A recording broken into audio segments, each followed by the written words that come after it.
Welcome to Midday Meal Education. This is Aditya Modi from NIT Trichy. So today we are going to start the very first chapter of physics chapter of class 9 science, that is motion. जो लोग नए आए हैं उनको बता देता हूँ, ये पूरा लेक्चर सीरीज आने वाला है. आप लोग अनाउंसमेंट वीडियो जो है आइटम में जाके देख सकते हैं. तो आज हम लोग जो है मोशन पढ़ने जा रहे हैं, ठीक है. और ये जो लेक्चर सीरीज है इसमें आपको तीन चीज़ मिलेगा. एक वीडियो मिलेगा जो अभी पार्ट बाय पार्ट अपलोड होगा. नोट्स आप डिस्क्रिप्शन में जाकर जरूर डाउनलोड कर ले, बहुत ही अच्छा नोट्स है. तीसरा क्वेश्चन है न्यूमेरिकल, जो वीडियोस और लेक्चर्स और नोट्स में तो होंगे ही, प्लस एनसीईआरटी का जितना भी क्वेश्चन न्यूमेरिकल अलग से होता है उसके लिए अलग से प्लेलिस्ट बना के डाल दिया जाएगा. तो लेक्चर फर्स्ट बिना किसी देर किए स्टार्ट करते हैं. तो जैसे कि आप लोग अभी क्लास 9th में है तो साइंस को जो है 3 पार्ट में बांट दिया गया है, फिजिक्स, केमिस्ट्री, बायोलॉजी. ठीक है, आप लोग का 3 ब्रांच का साइंस है, फिजिक्स, केमिस्ट्री, बायोलॉजी. वैसे ही मोशन को भी एक ब्रांच ऑफ फिजिक्स में रखा गया है जिसको मैकेनिक्स कहते हैं. दिस मीन्स फिजिक्स को भी और पार्ट में बांटा गया है जो आप लोग जाके आगे में उसके बारे में पढ़ोगे.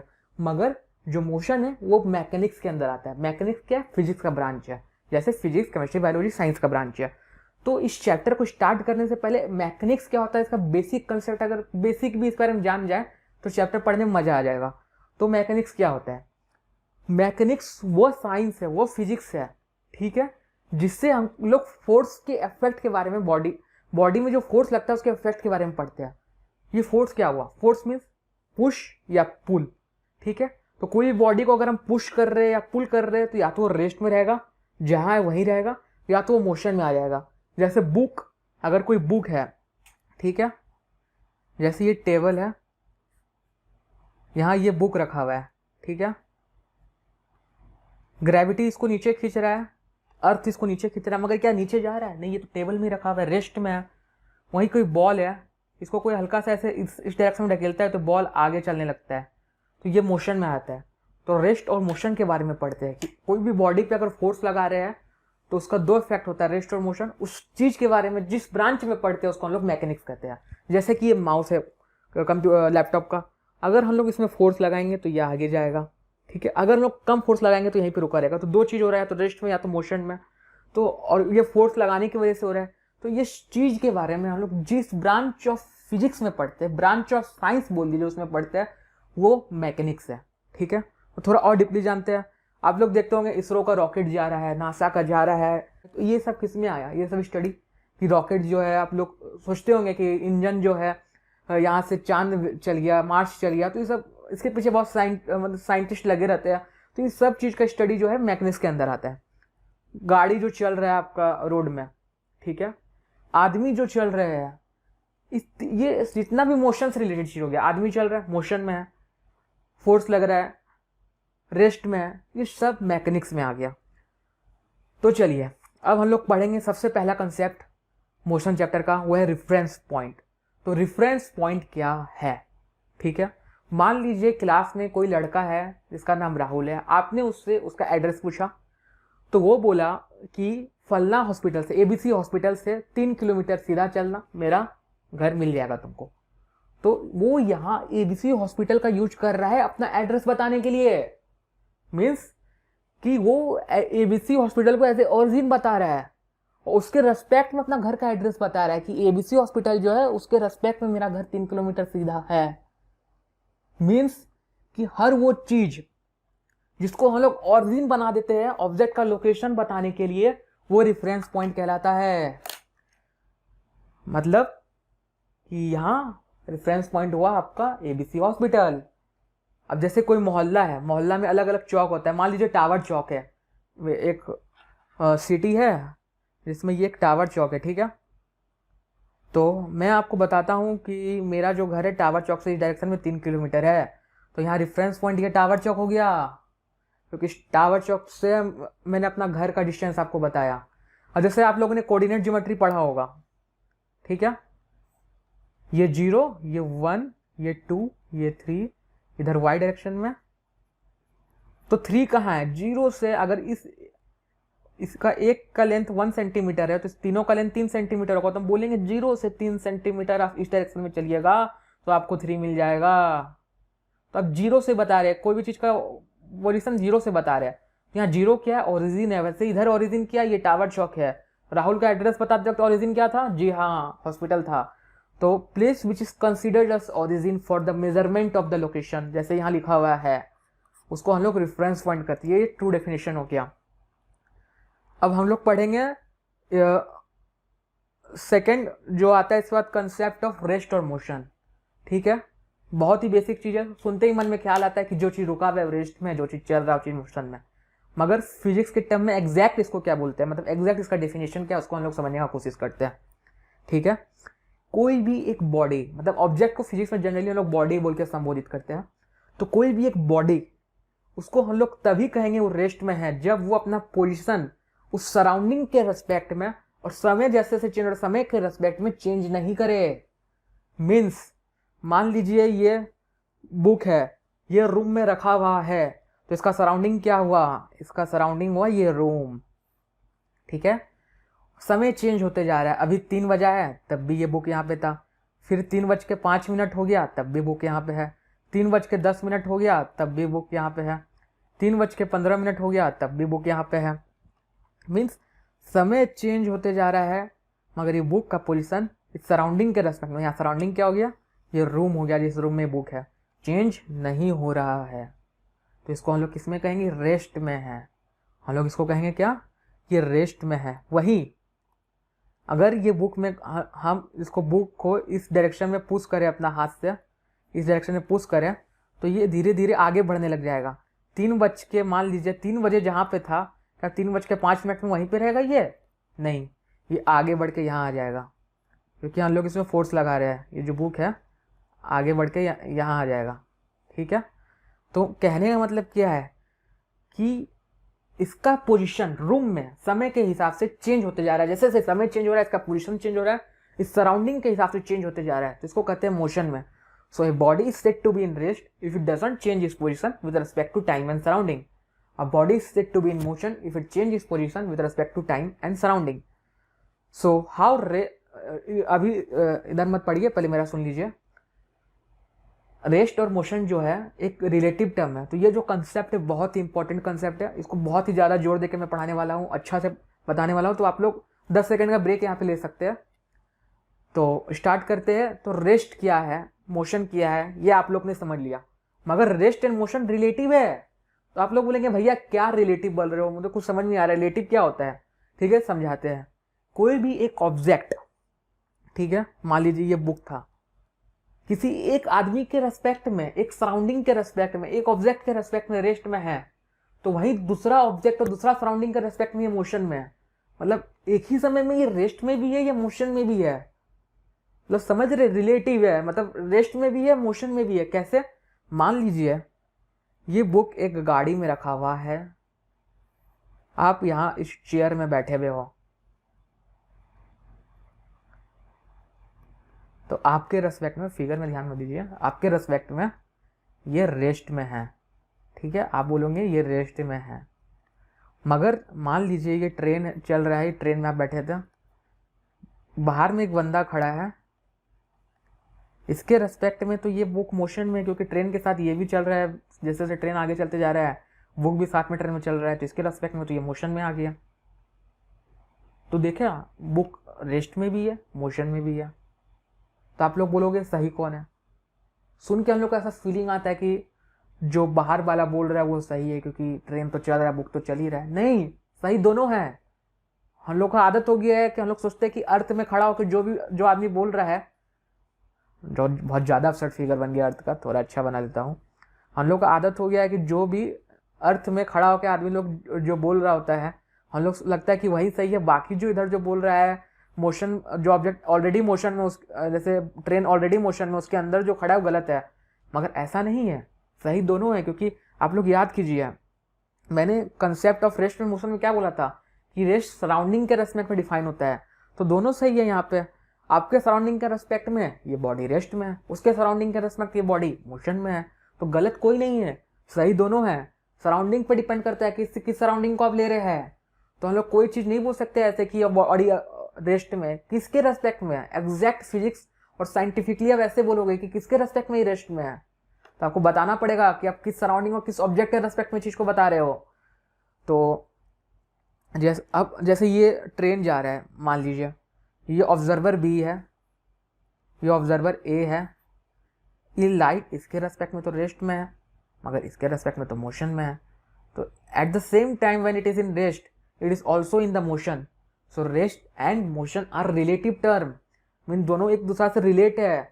एक ही समय में वो रेस्ट में भी हो सकता है, मोशन भी हो सकता है, और दोनों ही सही है।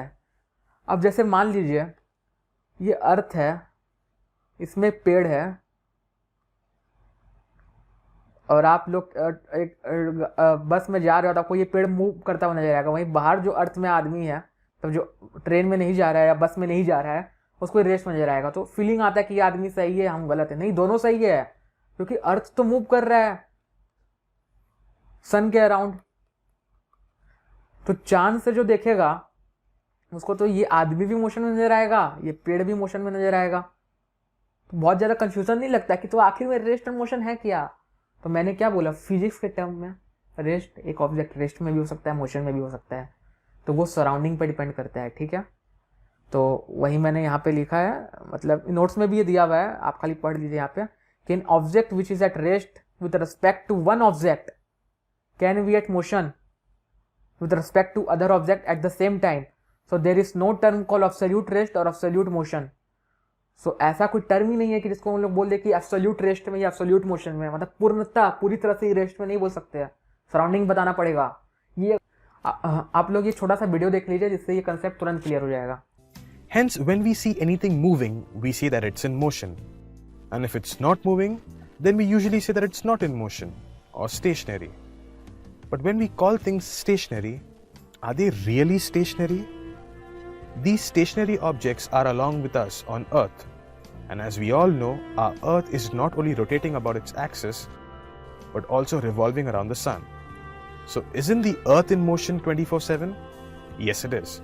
And technically, if the Earth is in motion, then anything on it, including you, me, and all those stationary objects are also in motion. So even if these so-called stationary objects are moving, why do they appear stationary to us? Well, just like in life, the philosophy in physics too is the same. It's all about perspective, the way you look at things. If we consider stationary objects on Earth, then from our perspective, these objects do not change their position, because we too are on Earth with these objects. However, if we were astronauts, and we were to view these same objects from space, then from our perspective, these objects would appear to change their position and now seem to be moving.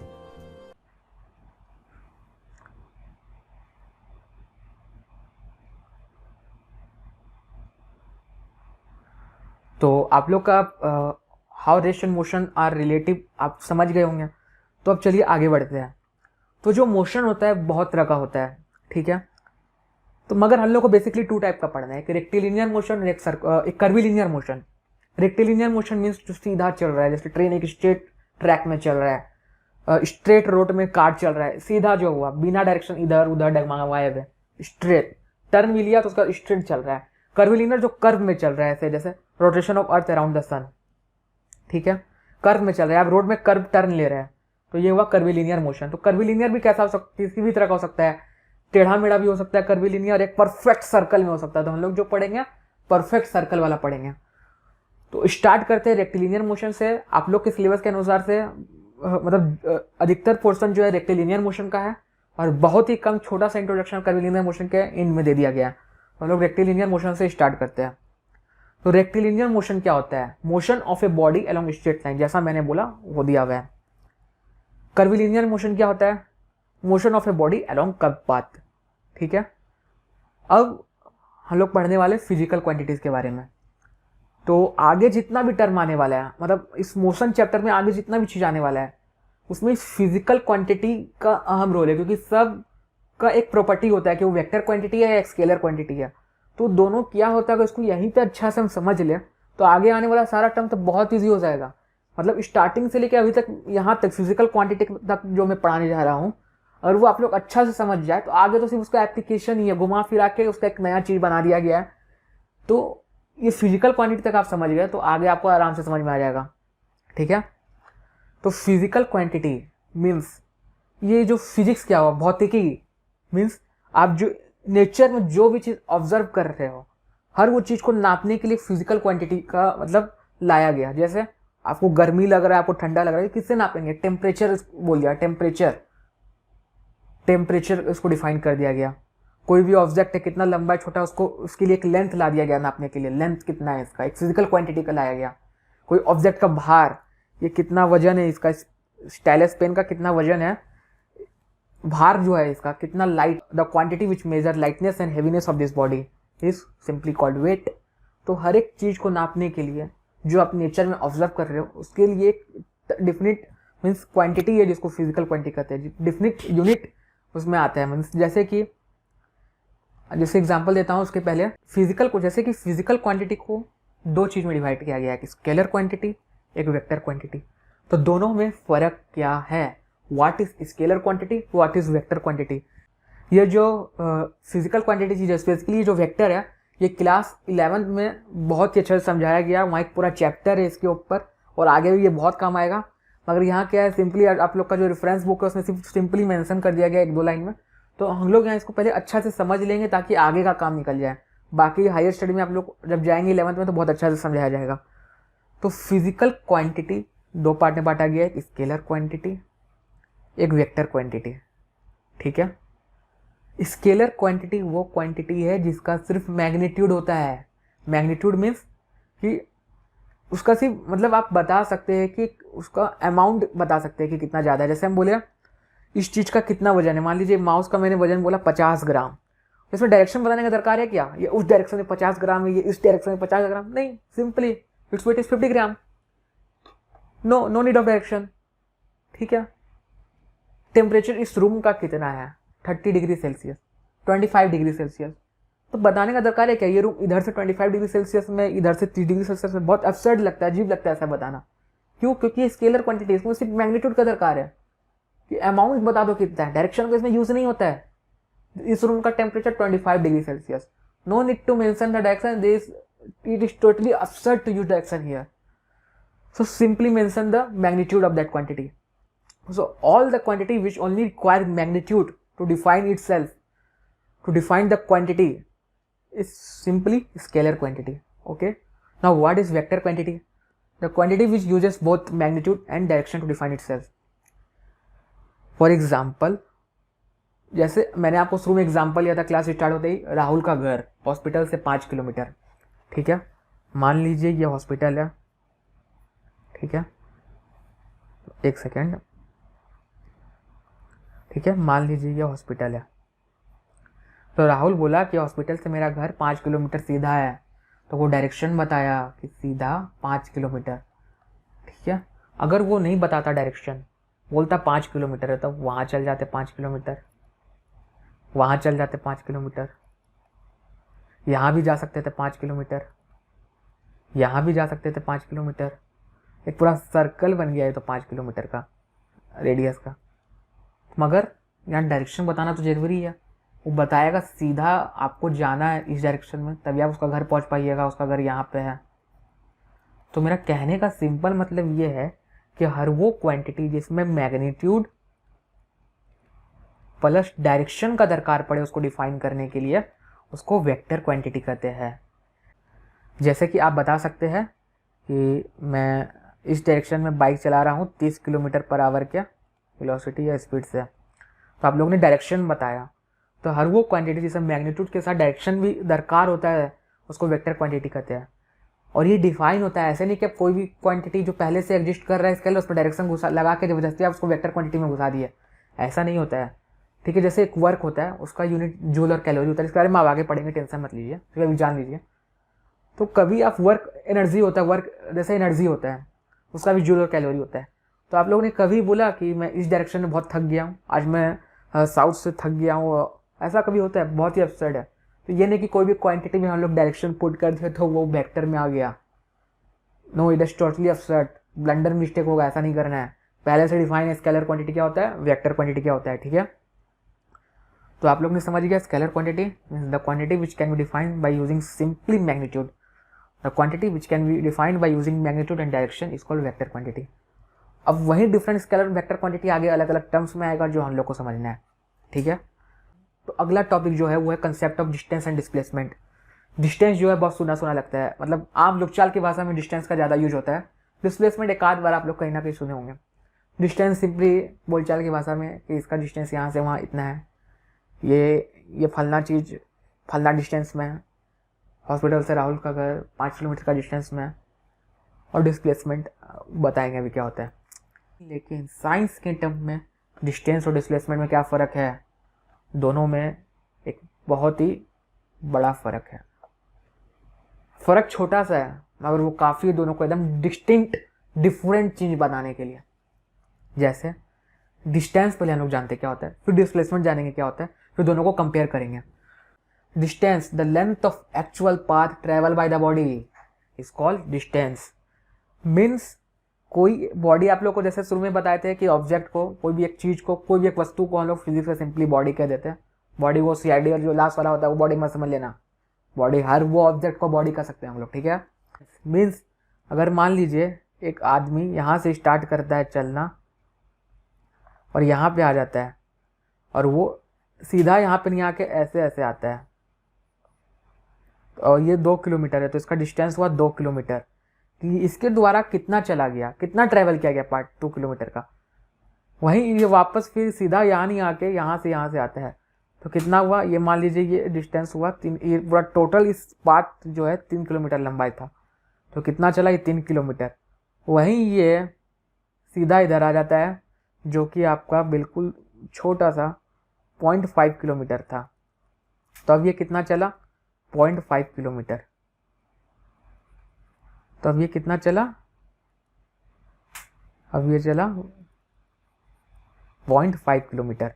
I mean कि ये इस चीज़ A point से B point का दूरी तो था सीधा 0.5 kilometre, मगर वो क्या 0.5 किलोमीटर को हम लोग डिस्टेंस कर सकते हैं, नहीं। A से B जाने के लिए उसको कितना चलना पड़ा, उसको हम लोग डिस्टेंस कहते हैं। अगर वो सीधा चलेगा तब ना 0.5 किलोमीटर है, वो सीधा गया ही नहीं, वो मुड़ के गया तब 2 किलोमीटर, और आगे से मुड़ के गया 3 किलोमीटर। तो कोई भी एक ऑब्जेक्ट है वो वास्तव में कितना डिस्टेंस कवर कर रहा है, मीन्स कितना वो चल रहा है, कितना लेंथ कवर कर रहा है। मीन्स डिस्टेंस मीन्स कितना लेंथ उसके द्वारा कवर किया जा रहा है एक पॉइंट से दूसरा पॉइंट जाने में। उस 2 पॉइंट का दूरी नहीं, अगर ये A पॉइंट है ये B पॉइंट है, तो दोनों के बीच में जो दूरी है उसको हम लोग डिस्टेंस नहीं कहते हैं। कोई भी ऑब्जेक्ट यहाँ से आया तो कितना लेंथ कवर किया। अगर वो सीधा आ जाता है और दोनों 1 किलोमीटर सीधा डिस्टेंस में है तो कहेंगे कि वो 1 किलोमीटर चला, मगर अगर वो चल के घूम के 5 किलोमीटर में आता है तो उसका डिस्टेंस हो जाएगा 5 किलोमीटर ट्रेवल किया डिस्टेंस। तो डिस्टेंस होता है actual part travel by the body, ठीक है। अब जो डिस्टेंस, अब डिस्टेंस तो हम लोग समझ लिया। अब हम लोग देखेंगे कि डिस्प्लेसमेंट क्या होता है। डिस्प्लेसमेंट होता है shortest distance between the final and the initial position of the object. जैसे तो वापस से हम लोग वही वाला एग्जांपल लेते हैं कि ये एक आदमी है, यहाँ से यहाँ आया ऐसे चल के तो 2 किलोमीटर पड़ा, ऐसे चल के तो 3 किलोमीटर पड़ा, ऐसे चल के तो 0.5 किलोमीटर। इस पॉइंट को हम लोग A बोल देते हैं, इस पॉइंट को B बोल देते हैं। तो आप लोग ये जो डेफिनेशन उसके हिसाब से बताइए कि डिस्प्लेसमेंट क्या हुआ। डिस्प्लेसमेंट क्या होता है, shortest distance between final and initial position.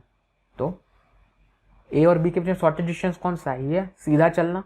तो यहाँ डिस्प्लेसमेंट आदमी का 0.5 किलोमीटर हुआ, ठीक है। वही मानिए एक A आदमी है A पॉइंट में, वो आदमी चल के वापस 10-20 किलोमीटर चल के वापस से A पॉइंट में आ जाता है, वापस से यहीं पे आ जाता है। तो उसका कितना क्या कहते हैं, उसका कितना डिस्प्लेसमेंट हुआ। तो सुन के थोड़ा हैरानी लगेगा, इसका डिस्प्लेसमेंट हुआ 0। डेफिनेशन ध्यान से पढ़िए, यहाँ ये पॉइंट पे गौर फरमाइएगा। Final and initial position, shortest distance between final and initial position means पहला वो कहाँ पे था, A में था, यहाँ पे A में था आदमी, वापस से चल के वो A में आ गया। तो मतलब इसी पॉइंट में उस पहले भी था, अब इसी पॉइंट में वो चल उल के वापस से इसी पॉइंट में आ गया। तो इसका दूरी अपने आप से कितना होगा, इसी पॉइंट से दूरी तो 0 होगा, अगर वो थोड़ा सा बगल में आता, मीन्स यहाँ से स्टार्ट किया चलना और आके बहुत चला और यहाँ पे रुक गया, ठीक है, मान लीजिए चलना यहाँ पे रुक गया, तब इसका डिस्प्लेसमेंट क्या होता? इस शॉर्टेस्ट डिस्टेंस यहाँ से यहाँ सीधा लाइन खींचिए, इसको नापिए, मान लीजिए ये 500 मीटर हो रहा है, तो इसका डिस्प्लेसमेंट होता है 500 मीटर। मगर ये वापस से वहीं चल गया तो इसका डिस्प्लेसमेंट हो गया 0। तो समझ रहे डिस्टेंस और डिस्प्लेसमेंट फ़र्क? अगर ये चल के इतना, मान लीजिए यहाँ पे इतना ये चल के आता है और ये 10 किलोमीटर चल के आता है, तो इधर इसका डिस्टेंस कितना हो जा रहा है? 10 किलोमीटर, क्योंकि टोटल पाथ उसके द्वारा 10 किलोमीटर ट्रेवल किया गया, मगर वो चल के वापस यहीं पे आ गया तो 0 हो गया, ठीक है। तो डिस्टेंस और डिस्प्लेसमेंट में फ़र्क समझ रहे आप लोग? मगर जैसे ये एग्जांपल देख लीजिए, आप लोग को मान लीजिए 0 पॉइंट से लाइब्रेरी जाना था, तो आप लोग सीधा चले, मान लीजिए ये 3 किलोमीटर हुआ, अब कोई एकदम ऐसे टेढ़ा मेढ़ा चला तो हुआ मान लीजिए 5 किलोमीटर। तो डिस्टेंस हो गया कि टोटल पाथ कितना हुआ, तो इस केस में डिस्टेंस 5 किलोमीटर हो गया। हर समय डिस्टेंस चेंज हो सकता है, देखिए इस केस में डिस्टेंस आपका 3 किलोमीटर हो गया, और कोई पाथ लेगा तो मगर बदल जाएगा। मगर जो आपका वो क्या कहते हैं डिस्प्लेसमेंट, वो फिक्स रहेगा 3 किलोमीटर शॉर्टेस्ट पाथ। अब ये जो डिस्प्लेसमेंट है ये वेक्टर क्वांटिटी है। कैसे? इसमें डायरेक्शन कहाँ है? हाँ, अगर एक ये ए पॉइंट है, अगर ये एक बी पॉइंट है, तो शॉर्टेस्ट डिस्टेंस दोनों के बीच में क्या होगा? इस पॉइंट को उस पॉइंट से आप मिला दीजिए, तो आपको इसी डायरेक्शन में चलना होगा, तभी आप शॉर्टेस्ट डिस्टेंस हासिल कर पाएंगे। आप ही सोचिए, एक डेफिनिट डायरेक्शन है तभी आपको डिस्प्लेसमेंट मिलेगा।